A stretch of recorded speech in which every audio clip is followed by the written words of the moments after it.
Salam berjumpa kembali Bapak Ibu Saudara-saudari sekalian, teman-teman, sahabat-sahabat yang terkasih.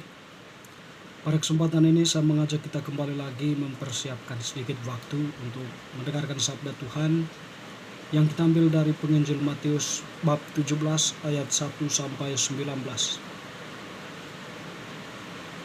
Sekali peristiwa Yesus membawa Petrus, Yakobus dan Yohanes saudaranya. Ia naik ke sebuah gunung yang tinggi bersama-sama mereka. Di situ mereka sendirian saja. Lalu Yesus berubah rupa di depan mata mereka. Wajahnya bercahaya seperti matahari dan pakaiannya menjadi putih berkilau seperti cahaya. Lalu tampaklah kepada mereka Musa dan Elia sedang berbicara dengan Yesus. Kata Petrus kepada Yesus, "Tuhan, alangkah baiknya kita berada di tempat ini. Jika engkau mau, biarlah aku dirikan di sini 3 kemah, satu untuk engkau, satu untuk Musa dan satu untuk Elia." Sementara Petrus berkata begitu, tiba-tiba turunlah awan yang terang menaungi mereka. Dan dari dalam awan itu terdengar suara yang berkata, "Inilah putraku yang terkasih, kepadanya lah aku berkenan, dengarkanlah dia." Mendengar itu tersungkurlah murid-murid Yesus dan mereka sangat ketakutan. Lalu Yesus datang kepada mereka dan menyentuh mereka sambil berkata, "Berdirilah, jangan takut." Ketika mengangkat kepala, mereka tidak melihat seorang pun kecuali Yesus seorang diri. Pada waktu mereka turun dari gunung itu, Yesus berpesan kepada mereka, "Janganlah kamu ceritakan penglihatan itu kepada siapapun sebelum Putra Manusia dibangkitkan dari antara orang mati." Demikianlah sabda Tuhan. Terpujilah Kristus. Teman-teman sekalian, Bapak Ibu Saudara-saudari yang terkasih, Penginjil Matius yang kita dengarkan tadi mengisahkan kepada kita suatu peristiwa di atas gunung, dikatakan tadi oleh Penginjil Matius. Tetapi peristiwa itu ya kita sering atau mengenalnya dengan peristiwa Tabor ya. Di mana dalam peristiwa itu hadir Petrus, Yakobus dan Yohanes saudaranya. Mereka diajak oleh Yesus tentunya untuk pergi ke gunung, naik ke sebuah gunung yang tinggi. Nah, di tempat itu, di gunung tersebut, Yesus mengalami suatu peristiwa besar ya, di mana dia berjumpa dengan Musa dan Elia, tetapi dalam sebuah suasana yang sangat ilahi ya. Ada sebuah pembicaraan paling tidak di sana ya, mungkin berkaitan dengan Yesus yang sebentar lagi akan menanggung penderitaan.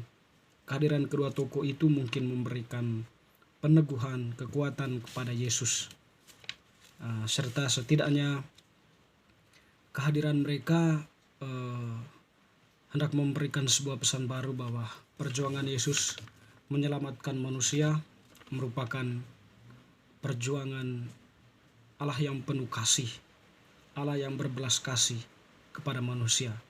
Dengan salibnya, Yesus mampu mengembalikan manusia kepada Allah sendiri, di mana Yesus menyiapkan ruang keselamatan kepada manusia untuk setidaknya manusia mengalami kemuliaan Allah nantinya. Teman-teman, saudara-saudari yang terkasih, bagi Petrus peristiwa Tabor ini, peristiwa yang ada di hadapannya itu merupakan suatu peristiwa yang besar dan menggembirakan. Dia tidak bisa berkata-kata lagi selain meminta Yesus agar diberi izin untuk mendirikan 3 kemah, satu untuk Yesus, satu untuk Musa, dan satu untuk Elia, karena tidak tahu apalagi yang harus dikatakannya. Keterkejutan Petrus sebagai manusia melihat peristiwa ilahi di depan mata itu ya, tentu itu merupakan sesuatu pengalaman khusus, suatu pengalaman agung bagi Petrus ya. Teman-teman, saudara-saudari, yang menarik bahwa dalam percakapan itu ya, kemudian ada awan, dan dari awan itu terdengar suara, "Inilah putraku yang terkasih, kepadanya lah aku berkenan, dengarkanlah dia." Ya, semacam waktu Yesus dibaptis oleh Yohanes Pembaptis, ya, suara yang sama juga yang terdengar dari langit, ya. Tapi pesan penting dari hal ini adalah Bapa menegaskan bahwa Yesus itu adalah sungguh Allah. Sungguh dia itu adalah Allah Putra, dan yang menjelma menjadi manusia.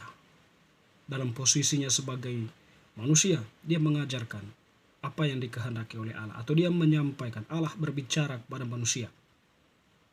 Dan karena itu ketika suara itu mengatakan, kepadanya lah aku berkenan, dengarkanlah dia, artinya bahwa apa yang dia sampaikan itu merupakan kehendak Allah sendiri, ya.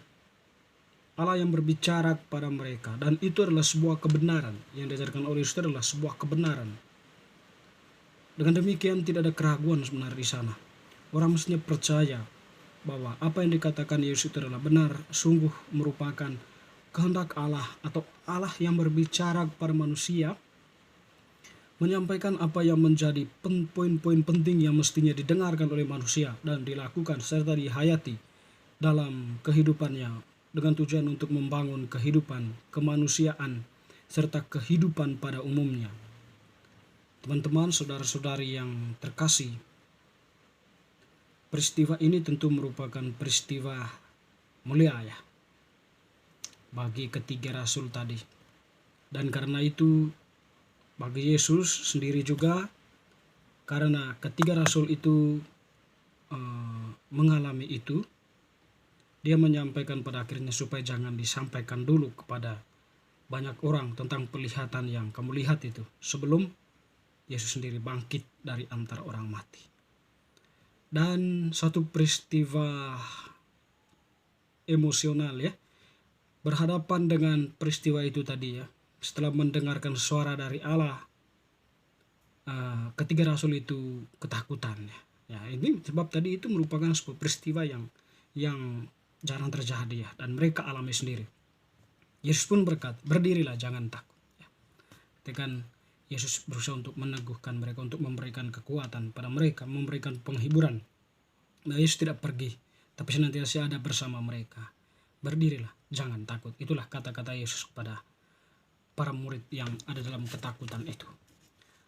Teman-teman, saudara-saudari yang terkasih, kita yang telah dibaptis, peristiwa ini atau pesan yang mungkin untuk kita adalah bahwa gereja, ya, senantiasa menyampaikan sabda Allah melalui bacaan-bacaan kitab suci, melalui permenungan, melalui khotbah para pastor, serta melalui perayaan Ekaristia. Artinya kan gereja hadir di tengah dunia ini sebagai pewarta kebenaran itu, penjaga kebenaran itu, yang mengajak umat beriman untuk setidaknya mendengarkan dengan penuh iman dan melakukannya itu dalam kehidupan nyata. Suara gereja senantiasa merupakan suara yang membela kebenaran, membela manusia, mengajak orang percaya atau orang beriman untuk membantu sesama yang menderita, untuk hadir di tengah dunia ini bukan dalam keadaan pasif, tetapi aktif bergerak, membela nilai-nilai kehidupan, nilai kemanusiaan, maupun nilai kehidupan pada umumnya, lingkungan hidup, flora dan fauna, dan sebagainya, ya. Yang itu semua adalah menunjang kehidupan. Gereja mengajarkan itu agar umat beriman berdiri di tengah dunia ini untuk menjaga itu.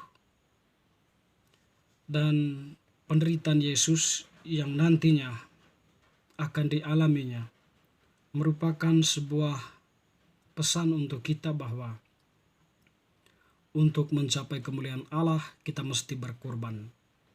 Kita mesti menderita melalui jalan salib.